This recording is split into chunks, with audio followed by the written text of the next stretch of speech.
अहिले म यो मार्दी हिमाल भ्यू पोइन्टमा छु।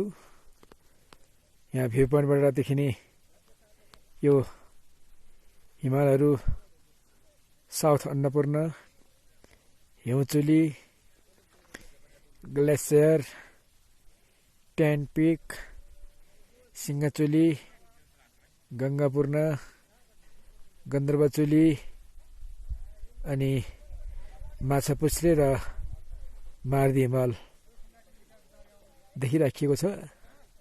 आज यो भ्यू अति नै राम्रो छ, एकदम क्लियर छ।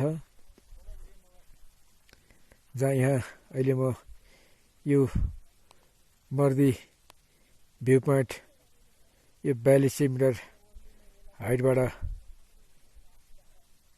यो भिडियो गरिरहेको छु। अति नै मनमोहक छ। यहाँ तल टन्न हिउँहरू छ अनि हिमाल पनि क्लियर देखिएको छ।